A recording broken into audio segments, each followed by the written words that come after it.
Swayam Prabha. Digital India. Educated India.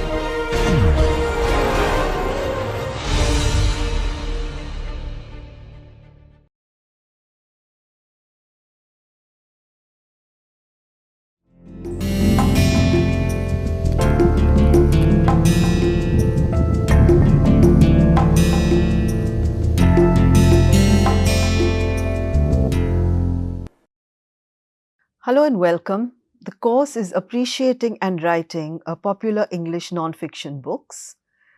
This is Lecture 8, The Matter of Style, Great Writers and Writing Creative Popular Non-Fiction.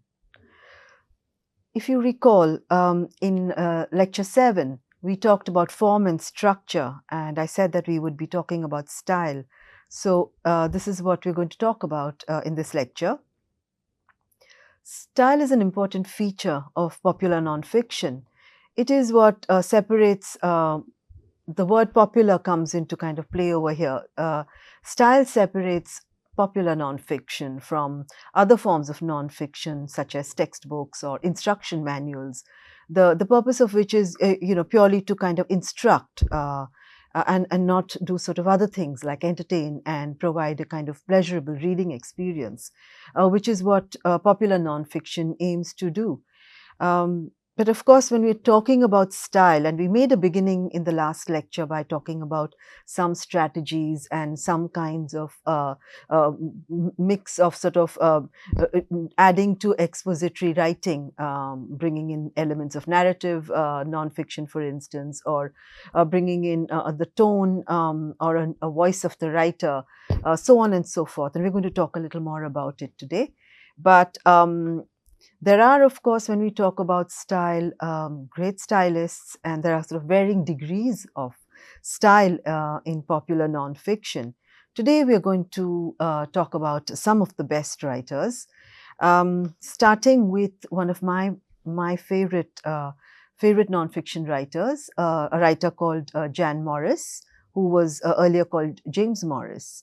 Jan Morris was a Welsh historian and travel writer whose well-known books include Pax Britannica, a trilogy about the British Empire, and portraits of various cities, including Venice, Hong Kong, and New York. Now, today I thought I would read out, here are some of her books. Today I thought I would read out some excerpts from a piece she wrote. This is an article, so it's kind of a little easier for me to kind of pick out a few sort of her passages, but also because the particular subject she's writing about in this piece is a stunning human endeavor, the conquest of Everest in 1953. As most of you know, on 29th May 1953, the New Zealand mountaineer Edmund Hillary and a Sherpa mountaineer, Tenzing Norway, became the first climbers confirmed to have reached the summit of Mount Everest. They were part of the 9th British expedition to Everest, led by John Hunt. And so what we have here is a subject, a great human exploit. And we have writing about it, writing about the ascent of the world's highest mountain peak. We have one of the greatest writers of nonfiction, James or Jan Morris. So I'm going to begin reading just a little bit, and then we'll kind of take it from there. The Conquest of Everest, 29 May 1953, by James or Jan Morris. It is a beautiful day among the snows, crisp and sparkling with the awful block Nuptse only faintly shining with the curious greasy sheen of melting surface snow. From down the from time to time a sudden, the high-pitched whistle as a boulder screamed down from the height. Everest itself, its rock ridge graceless against a blue sky, was as hard and enigmatical as ever. It was a day for great news. I'm going to now kind of pause and just sort of paraphrase a bit. What has happened on the previous day is that the two summit climbers have been seen by their support group crossing the south summit and going strongly up the final ridge. Morris writes that the weather had been perfect. The gales of the preceding days, which had so ravaged Camp 7, had died down, and also that Hillary and Tenzing were known to be two of the most powerful climbers in the world and were using the well-tested open-circuit oxygen equipment. And we also know that the kind of the assault on the unknown final ridge, it's difficult but not impossible. And because of these several encouraging factors, the writer writes, hopes at Camp 4 were dangerously high. This is the camp where the expedition is waiting. The rest of the expedition is waiting. So there is Colonel Hunt on a wooden packing case, physically immobile, his waterproof hat jammed hard over his head, his face white with plastered glacier cream. And they're watching, they can see the climbers, kind of tiny little figures up in the distance. And in the camp again are other climbers who have not gone all the way up, vacantly fingering newspapers in the big pyramid tent. One man is sitting outside with binoculars reporting the progress of the descending party. And now I continue reading. They must be getting to Camp 6, the watcher said. They are hidden behind that serac with the vertical crack in it. You know the one. Two of them are sitting down. Now they are up again. Only another hour to wait. What are the odds? At last, soon after 1:30, just as the radio was announcing the reported failure of the assault, the party emerged above a rise in the ground, 300 yards or so above the camp, their blue windproof jackets sharp and cheerful against the glistening snow. Hillary and Tenzing were leading. All at once it was through the camp by the magic wireless of excitement that Everest had been climbed. So now, this sort of conjunction of event and writer makes this a very special piece. I just want to kind of now break down the piece a little bit and analyze it. Let's sort of begin by considering the way the writer has evoked the achievement. You know, in just a few paragraphs, the writer sets the scene. It is a beautiful day among the snows, crisp and sparkling. The awful block Nuptse only faintly shining with the curious greasy sheen of melting surface snow. From down the come from time to time a sudden, the high pitched whistle as a boulder screamed down from the height. Everest itself is rock ridge, graceless against a blue sky, was as hard and enigmatical as ever. This is evocative writing, as good as it gets. If you recall in lecture 2, we talked about literary genres. We talked about fiction, we talked about the script, we talked about poetry, and I said that we are going to remember certain things about those literary genres, because even though we're talking about non-fiction, we can borrow from those other genres. And so this is where you can see how a very creative and wonderful writer makes use of so many things, of the visual power of evoked, the visions, the images evoked by these words. The sound of the high-pitched whistle as a boulder screams down from the height. The rock ridge graceless against a blue sky, hard and enigmatical. These are all techniques that you would find. This is a kind of harnessing the power of poetry to use in non-fiction. Let us look more at the piece. Let us look at other things in the piece. There is a lot of information. We are told that Hillary and Tenzing are two of the most powerful climbers in the world, and that they are using the well-tested open-circuit oxygen equipment. So there is a bit of technical information there. We are told about the height of the summit, before the south summit, below the final ridge. And then if you consider how the kind of hopes go up and down, how there is some sort of, the radio is actually about to announce the failure of the assault, and then suddenly instead there's a victory. So there is suspense, just like you might find in the script for a play or a film, dramatic sort of tension and excitement. And in fact, the writer actually puts it in words, because we are informed that there have been gales before and the ascent is difficult, so we don't really know if this is going to be a success. And as Morris writes, there was a tension, nerve-wracking and yet deliciously exciting. Then let us look at other things that Jan Morris she does. The perspective is from the camp at 22,000 feet, where the writer is waiting, presumably with other members of the expedition. So there is the idea of perspective, of a point of, well, not exactly a point of view as in a kind of argument, but a way of looking up from a kind of lesser height. Then there are characters, just like you would find in fiction. There's Colonel Hunt, the leader of the expedition, who you can imagine must be sort of, paralyzed with tension, sitting on a packing case, his waterproof hat jammed hard over his head, his face plastered with cream. I mean, he's just like a character in a novel. In just a few words, Morris has evoked this sort of character with all his sort of, all the suspense, and kind of, because he's the leader of the expedition. So you can imagine his state of mind at this moment. And then there are people around him, fingering newspapers, and a man with binoculars reporting on the progress of the climbers. So you have, again, just in a few words, there's a setting. And there's an atmosphere of waiting, on anticipation, of expectation, and kind of concentration of, watching these tiny figures in the distance, and great suspense. And then we watch the tiny figures climb up with these people waiting below. We watch the figures on the height climbing up. And the camp is now, as Morris writes, alive with stinging expectation.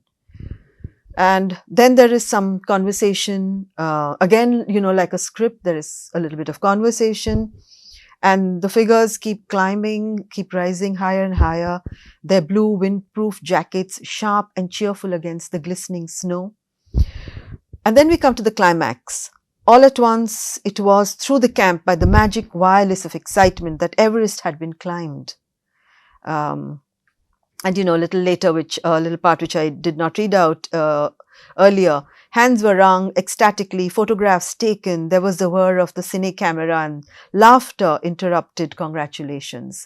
So, it's sort of the excitement and all that has been evoked. You have a great writer and a great accomplishment, and the two coming together to kind of create, to create a piece of writing that is as sort of significant and remains etched in the memory as much as the singular sort of the achievement itself, the accomplishment itself. So just to reiterate that while literary scholars suggest that fiction is made up of elements like plot, character, and atmosphere, and the idea that novels can kind of write stirringly about adventure, with its the excitement of physical danger and daring feats and so on. I just wanted to sort of suggest that writing nonfiction can be equally, one can be equally ambitious to do all these things in nonfiction. Because this is as exciting, nail-biting, and fabulously descriptive as a great piece of fiction. So that's the kind of point I want to make in this lecture, because we are going to talk about the use of techniques to kind of not to make the content extremely kind of a rich piece of writing as well. Not just a piece of clear, informative writing, but something that kind of becomes a sort of very rich literary endeavor as well. Interestingly, the one of the great writers to use to kind of, sort of very well known for writing creative non-fiction was the American writer Truman Capote, who actually kind of pioneered a form that used the techniques of fiction to tell a true research story with his 1966 book In Cold Blood. Uh, the book is about the 1959 murders of the Clutter family in Holcomb, Kansas. It explores the motives of the murderers, Hickok and Smith, and the impact of the crime on the community. It is written like a novel, complete with dialogue. And the book's claim to being nonfiction has run into some controversy in recent years. It has been alleged that Capote knowingly introduced some falsehoods in the book to make it a better story, which of course is not ethically the right thing to do. So, we taking the controversy on board, but I still do want to make sort of some observations on the book, because it was an extremely influential book and sparked off a kind of trend, a new trend in writing nonfiction. The book created a sensation when it came out and is often spoken of as the most influential spark for a form of writing that I have already mentioned earlier, called the New Journalism, which emerged in America in the 1960s and the 1970s. The New Journalism can be defined as a style of journalism and news writing that is characterized by a subjective perspective, and a literary style that is similar to, these days we talk a lot about long form nonfiction. So this is sort of a similar style. New journalism combines journalistic research and extremely in-depth research, where the author will conduct extremely long interviews and to kind of pick up extremely minute details, because the research is not concerned only with what happened or knowing facts, but it is also concerned with creating characters out of real material.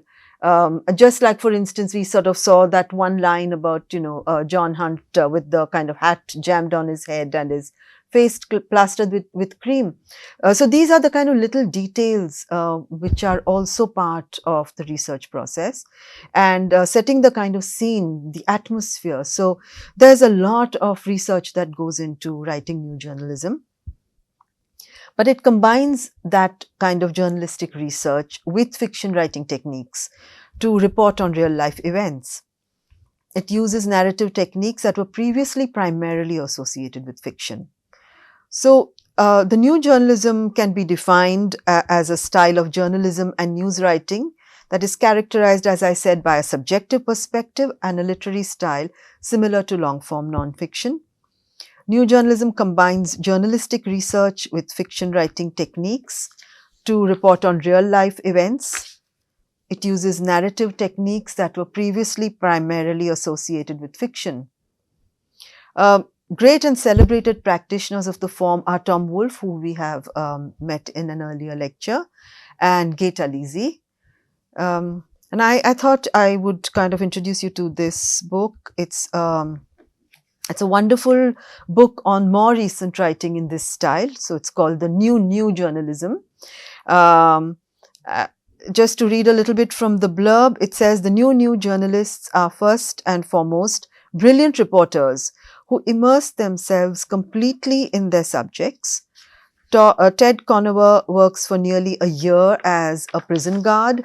Adrienne Nicole LeBlanc spends nearly a decade reporting on a family in the South Bronx. And like the muckraking early 20th century precursors, they are drawn to the most pressing issues of the day. So these are just some of the writers who are interviewed in the book by Robert S. Boynton, 19 practitioners, in fact, of the new journalism. And they discuss in this book their methods, writings, and careers. So you may want to look this book up if you are interested in this style of writing. So we have now looked at Jan Morris's sparkling prose, and we have looked at new journalism. I want to mention some other writers who bring their great talents and personal vision to non-fiction. V.S. Naipaul, winner of the Nobel Prize in Literature in 2001, is perhaps the best known recent practitioner of creative non-fiction books, though his is a very different and idiosyncratic style.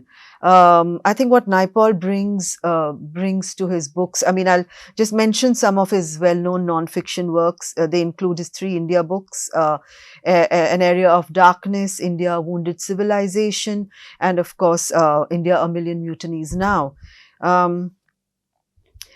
Naipaul is not. I mean, he does not really. You can say that some of his writing does sort of reflect some of the techniques of new journalism, but his. I mean, in my sort of, to my mind, his is a kind of, he takes the reader into his personal journey. His voice is in fact extremely personal. New journalists also do use the personal sometimes, but they use a subjective sort of subjective perspective quite often. But with Naipaul, it is really, he seems to kind of almost process what he sees through his own experiences and through his own understanding of the world, to create something that is kind of very remarkably kind of particular to him. And of course he writes brilliantly, most evocatively. He is, you know, he's a great novelist as well, and a great essayist, but he's equally adept, I mean, and really is brilliant at nonfiction. And so I'm just showcasing one of his books here, and it's not one of his, it's one of his sort of not as famous perhaps as all the others.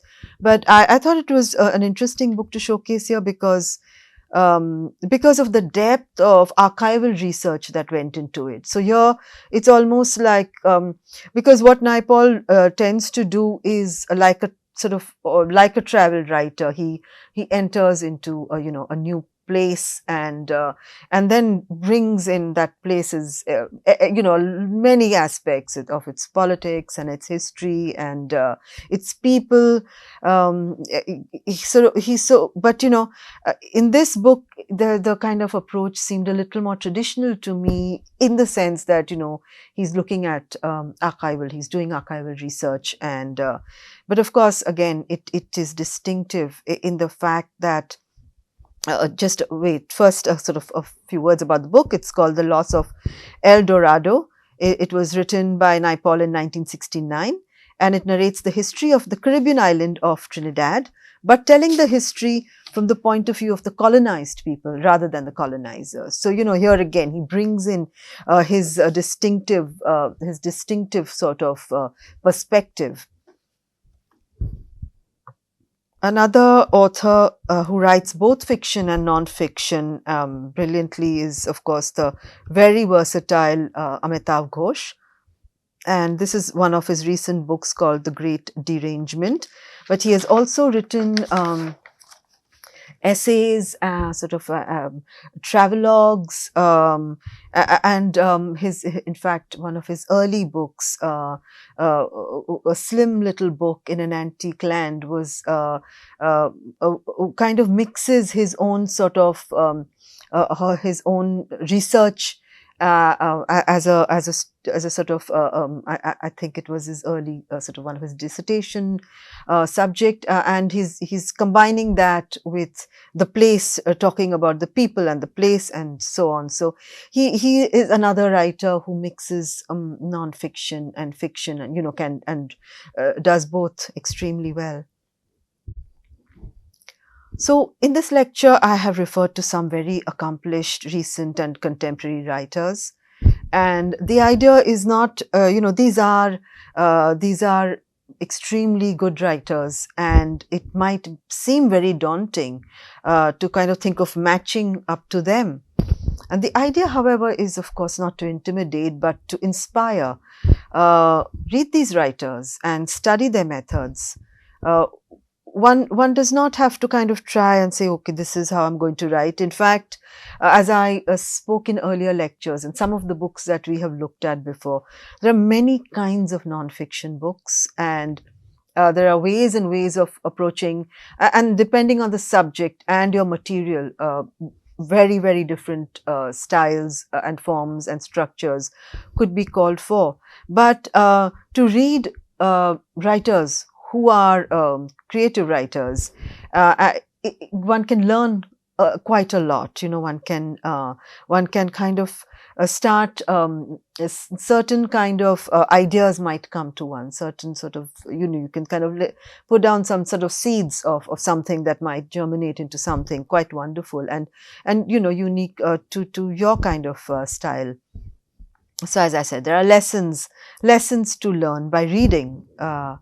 But let's look at a couple of style tips, though, that one can learn from the sort of from fiction, good non-fiction writers.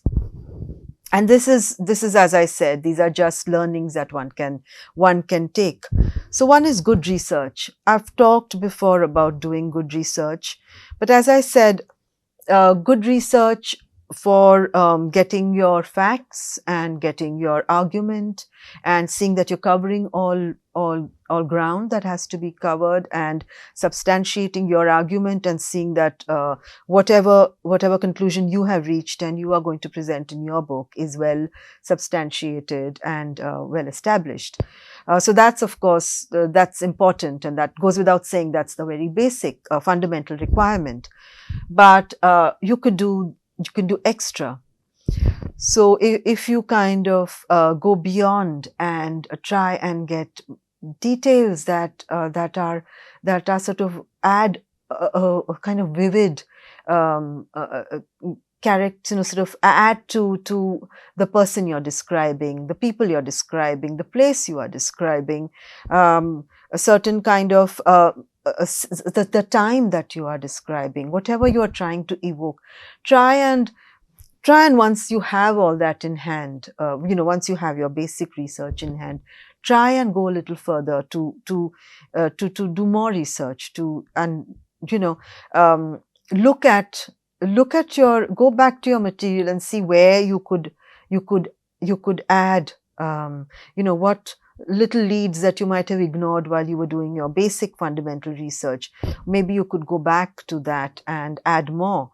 Capote, for instance, had thousands of pages of notes.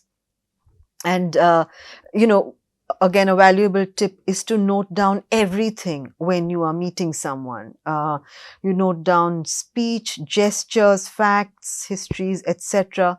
It's like, so if you have all that, then you have more to build your book on, to construct your book out of. And, you can actually create a kind of set, to take another kind of, metaphor from our other literary genres, and something that the reader actually can walk into. So that's sort of setting the scene, as I said. Creative writers draw the reader in by making them feel that they are at the site of the event being described. You can feel the air, you can smell the place and kind of see it in all its vividness and color. Another tip that you can learn from these writers is bring your characters to life if you can. Why do we think of fiction as being entertaining?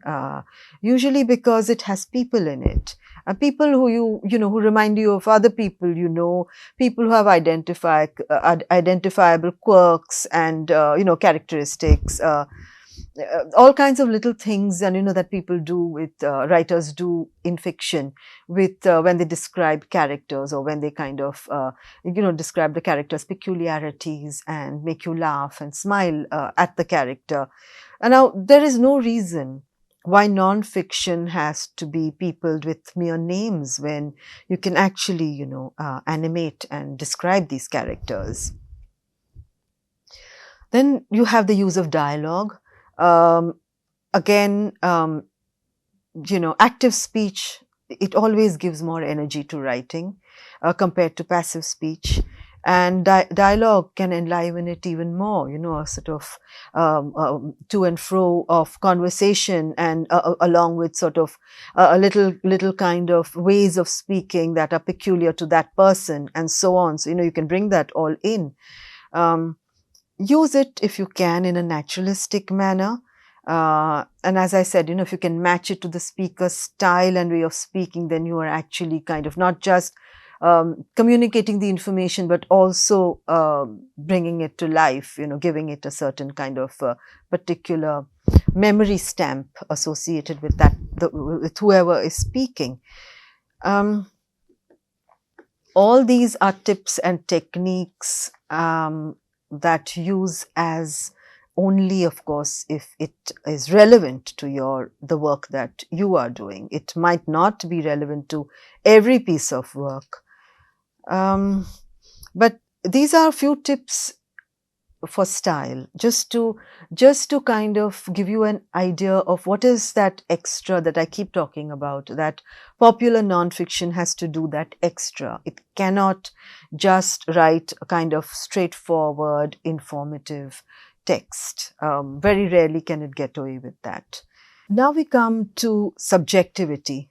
This is a very tricky subject.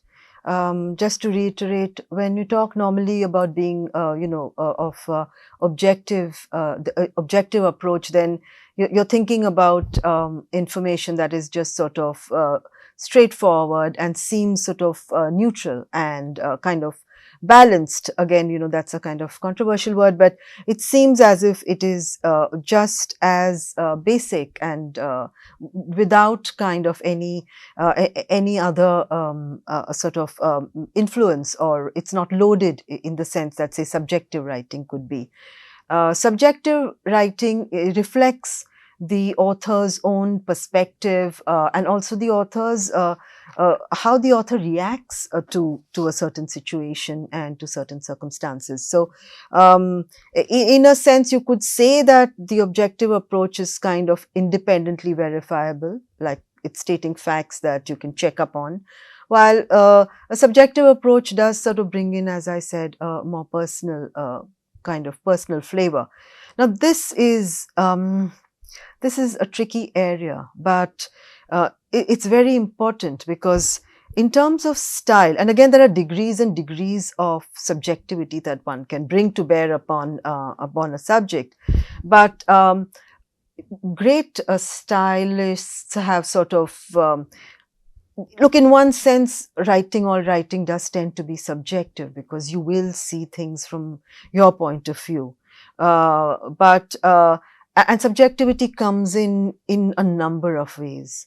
It comes in with the choices you make about what subject to start writing about to begin with. It comes in from how you choose to write about it. So, for instance, let's take two examples that we just looked at. We took Naipaul's book on the loss of El Dorado, and we saw how he looks at it from the perspective of the colonized rather than the colonizer. So that is an important sort of important jump to make, and that again shows you sort of subjectivity, which means that let's say earlier historical writings, which one might have thought of as objective, we realize that they are also in a sense subjective, because they present a certain perspective and they're looking at the world through the eyes perhaps of the colonizer. So subjectivity, as I said, can come in many different ways. It comes in through how you describe things. The way, for instance, Jan Morris describes the architecture of the British Empire in colonial India, for instance. There is a certain while reading it, you kind of get the author's point of view. It's not at all neutral in that sense. It's a kind of definitely very much colored by how she sees it, and so you respond to that as a reader. But we're also talking about subjectivity in other ways. So subjectivity, for instance, can come in through the way the writer makes a sensation the writer evokes in the reader. So, for instance, we sometime earlier we discussed. I showcased Siddharth Mukherjee's Pulitzer Prize-winning book, The Emperor of All Maladies, about cancer. And a reviewer wrote that it manages to convey not only a forensically precise picture of what he sees, but a shiver too of what he feels. So this is a shiver of what he feels. Another reader wrote of the narrative that it is well written and the science is so clearly explained that it reads almost like a detective story. Again, this might not seem like a subjective thing, but to write it, to choose to write it, to bring in suspense, for instance, while it might seem like a stylistic choice, also is a way of looking at the subject. So, as I said, subjectivity comes in many forms. But now let us talk about subjectivity that comes in a kind of much stronger and more direct way in nonfiction. New journalists, for instance, incorporate their own experiences, emotions, and opinions into their work, bringing a more personal and creative perspective to their stories. Fiction writers, as we said, there are fiction writers who write nonfiction, and they also bring in their unique personality and worldview to bear upon their observations. We allow them, particularly with fiction writers, we allow them to carry their we make space for their creative interpretation of facts because we are aware that they are also fiction writers. Now, this can be tricky. A very good writer will not obviously make mistakes here, but one has to be kind of very sure that subjectivity does not come at the cost of a certain rigor in argument. And I think that many not as less accomplished fiction writers do go wrong here sometimes. Moreover, it also takes skill to pull off subjectivity, so one should be cautious. But I think it's a very powerful element, and I think that it adds a lot of strength to certainly the books that we have talked about here, Naipaul's books, Amitav Ghosh's non-fiction works, etc. You kind of look at it for the kind of richness of writing and the worldview that is brought into play over here, and it's a good way to learn, even if one does not want to kind of practice the same level of bring the same features into their writing. Okay, let's go on to some other. Let's just discuss a few more elements that we can think about while writing, which will help us to kind of be consistent, and that's at least an important thing to strive for while writing popular nonfiction. You may want to be extremely ambitious and try and write literary nonfiction, and that's wonderful. That's a wonderful kind of endeavor, a wonderful path to go on. Let's say that one wants to be a little less, and perhaps one's material does not lend itself to that kind of writing, in which case one should aim for a few things at least. And so let's look at these few elements to keep in mind. So one is point of view. Are you telling the story in the first person, the second person, or third person? Think about it, and also try and kind of maintain consistency. Switching back and forth, unless it's a very deliberate device, can be a problem. But each, whichever is your choice, each has its own advantages and disadvantages in enabling the kind of storytelling and the tone that they set. So choose the point of view that best suits your material, of course. Then keep a balance between saying too much and saying too little, because saying too much will, just distract from what you're trying to say, and If you say too little, then you will fail to involve the reader. So weigh your words constantly and keep kind of checking that you've said enough that needs to be said to kind of substantiate a particular point, and then cut out the rest. But keep kind of keep looking at it to make sure that that you struck a good balance. The next point is sort of connected with this one, which is to allocate wisely. Keep checking that you have given enough space to all your points, and that you have not, one can do, for instance, one is perhaps maybe very excited about one piece of, one point of view, or one something that one might have newly discovered or something, and then one tends to, it's possible that you go overboard and write a lot to establish one sub-argument, and then kind of just rush over the others. So kind of check for balance here too, to see that everything has got its due, or of course there is a sort of priority that you're establishing, and some kind of points might require more writing, and some might require less. So once you're sort of done with at least a rough draft, do go back and check for all these things, that see that you're not, there's no sort of great imbalance in how you presented your work.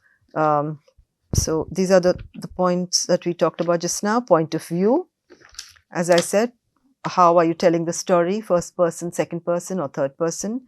Then balance in between saying too much and saying too little. At least sort of you need to check that what you said is adequate and suits the point that you are making. And distribution, allocating wisely your material.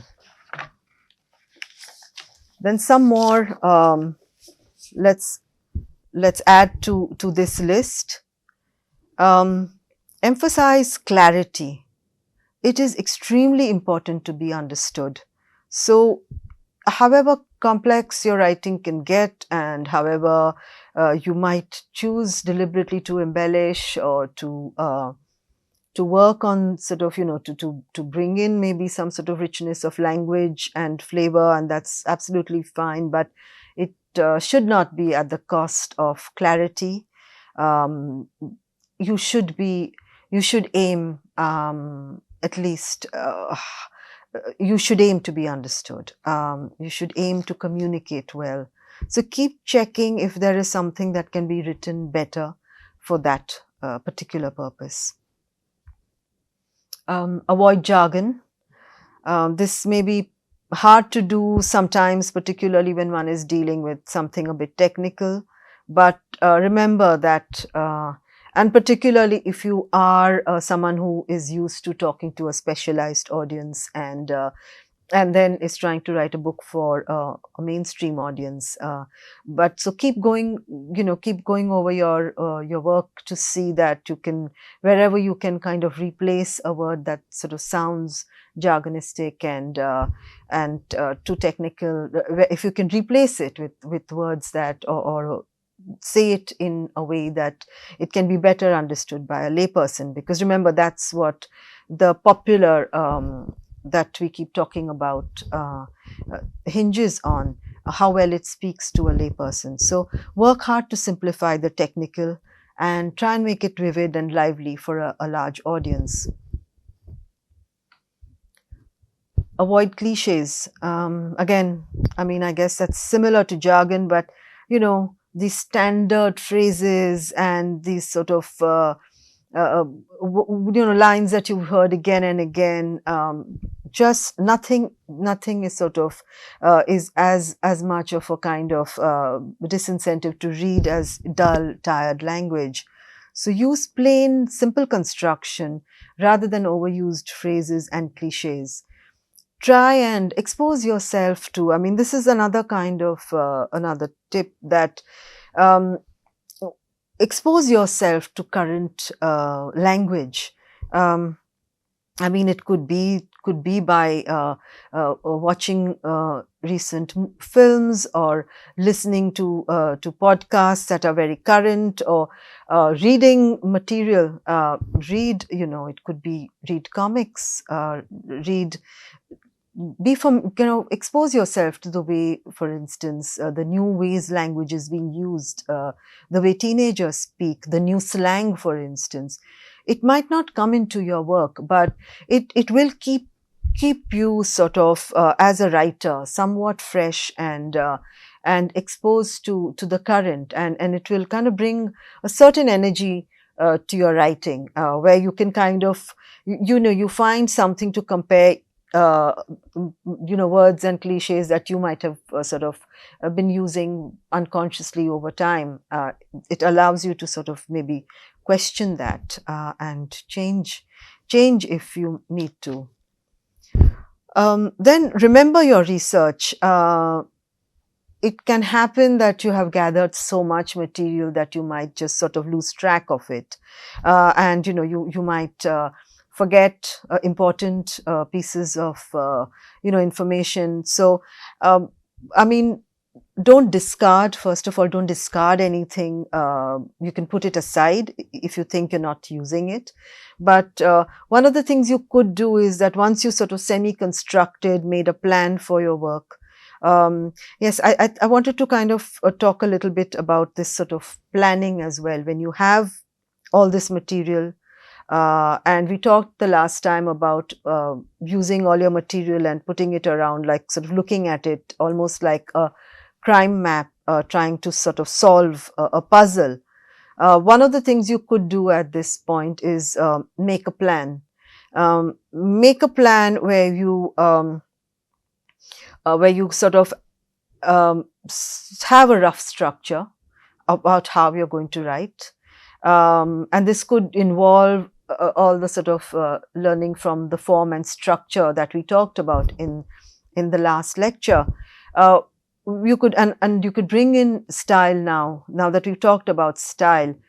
What you could do when you are looking at all your research material, you can think about it with sort of possible sort of options for form, for structure, and for style. And depending on what you, as I said, the research must speak to you. The research must sort of cry out for a certain kind of treatment as well. So once you kind of have all these, now that we've talked about all these various parts of craft, you could kind of, you could decide, you could, or maybe semi-decide. Nothing has to be decided immediately. And in fact, it's of value to make a rough decision rather than a kind of final one. And you could try and go in certain directions, say, perhaps this is the way I could structure it. I want to structure this large story as a biography. I mean, or through the kind of story of one person. Or I want to write this in a very kind of a chronological way. I want to start in 1980 and I want to go on to 2020. I mean, something you could take a call depending on what your material requires and what you feel comfortable with, which is of course very important, because each writer has a sense of his own skills, capabilities, and interest. And you should listen to, of course, yourself as well as the material. And at this point, as I said, you can make a plan. You can allocate, put sort of parts of your material in each place. There might be some kind of overlap, so then maybe you could repeat it, or it could be that you sort of start by referring to it and then develop it in greater detail at a later stage in the book. These are all sort of decisions that you can make. You can play around with these various options at this point. And this is why I'm saying remember your research. It might be that in all that planning, you sometimes cut out a few important things. So what you could do is have this sort of plan, and then and then go back to your material, go back to the points that you've made, the ledger, as I said, of points. Go back and see what you might have missed. See if you can fit it in. See if you need to fit it in. Perhaps you do need to discard it after all.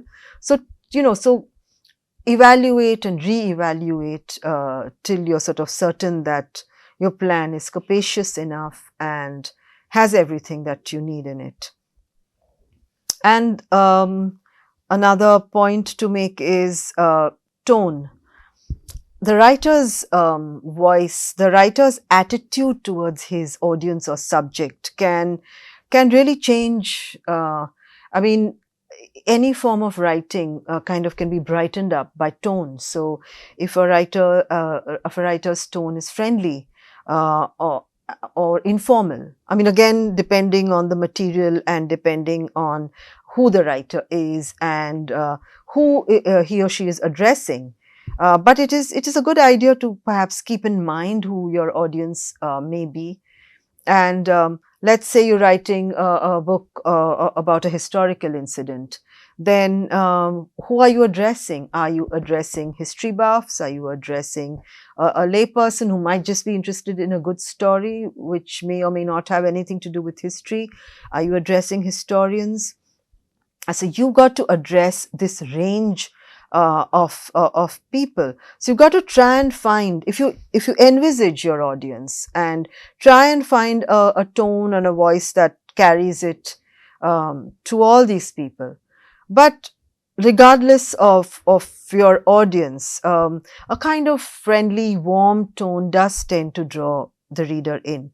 Again, this can be tricky and you can come off as too casual or too flippant, and so this is a balancing act. This is something that you got to judge for yourself. But let's just see, these are the further points that we kind of added: clarity, avoiding jargon, avoiding cliches, and tone. So in this lecture, we've talked about style at some length. As I said, do use this as an invitation to read more nonfiction, to read writers like, for instance, Mike Lewis, and to kind of to read Gay Talese, for instance. These are all wonderful writers who have used who write extremely stylishly, extremely stylish nonfiction. As I said, it's not. All kinds of books do not lend themselves to this way of writing, and it would be, in fact, really absurd for for books that works that require a very different treatment to be trying to write use these sort of techniques of creativity. But one can learn from there. One can learn to write in a more lively way, in a more engaging way, adapt these techniques. And one finds, in fact, as I said, that if you look around at nonfiction books written currently, very, very rarely do you come across, kind of straightforward, very kind of basic, informative book. There is always some element of style that is being used. So one can kind of learn from these various techniques to bring that little touch that will take your book out of a sort of niche audience to a more mainstream audience and have a wider appeal. At the same time, one has to be extremely cautious about using these techniques judiciously. One can go overboard by turning by trying to kind of evoke atmosphere and trying to kind of turn people sort of names into characters. One can go overboard and lose sight of your goal, because if your subject is of a certain kind and there is a certain seriousness required, and these bringing in elements of narrative nonfiction or creative nonfiction into them is going to kind of lighten them in a way that is not advisable, then it's just better to avoid them altogether. Just write clearly, write well, write. Uh, Pay attention to your tone, perhaps.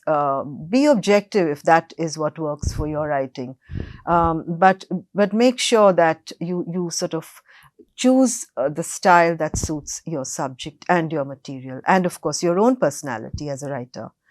Um, Now, as I said, we've been talking about wonderful, stylish writers, and what I wanted to do was to kind of use these as an inspiration, and also to kind of to show that.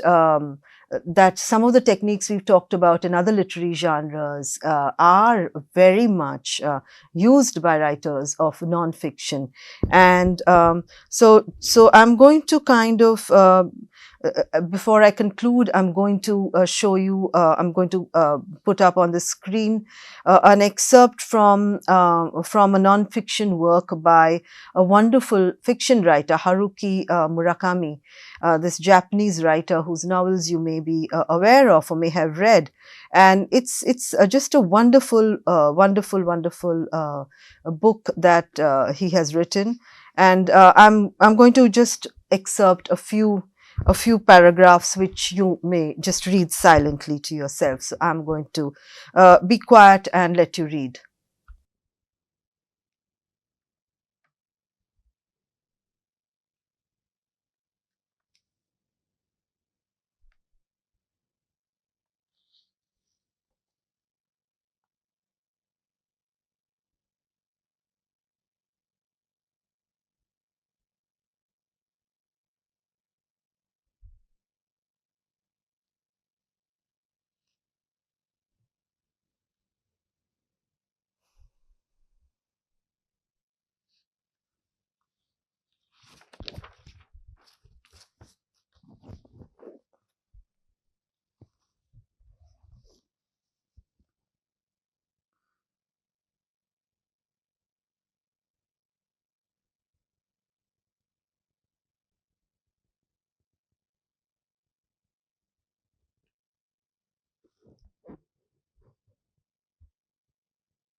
Um, I I hope you've had a chance to read this. The book by Murakami is called What I Talk About When I Talk About Running. It's a wonderful little book where the writer talks about his love of running and his love of music.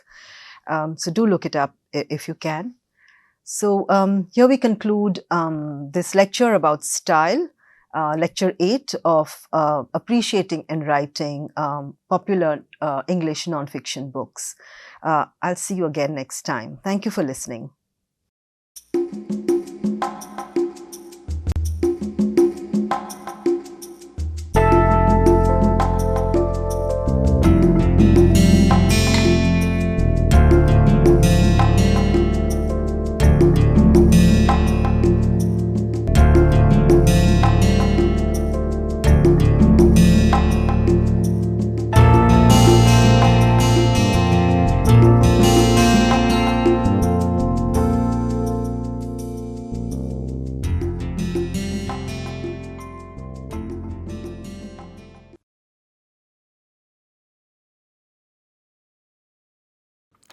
Hello and welcome to this piece of literary snippet. We usually know William Shakespeare as the most revered figure in the history of English literature. But we often tend to forget that he has also been one of the most hated figures in literature. And here I'm not talking only about those boys and girls who have to memorize long sections from Macbeth or King Lear or Julius Caesar before they can go and sit for their school or college exams. But I'm also talking about people who are themselves quite famous authors. Tolstoy, for instance, considered the writings of Shakespeare to be, and I quote, crude, immoral, vulgar, and senseless. George Bernard Shaw absolutely loathed Shakespeare, as he did Homer. But perhaps no other criticism about Shakespeare is more damaging than the one which says that Shakespeare is a marvelous storyteller, provided someone has told him the story earlier. Now, this piece of criticism is particularly damaging because it is true. None of Shakespeare's plays contain any original story whatsoever. They are all written using pre-existing materials, pre-existing stories. Now, does that diminish the stature of Shakespeare as a dramatist? Well, I'll leave that for you to decide. See you in the next episode of Literary Snippets.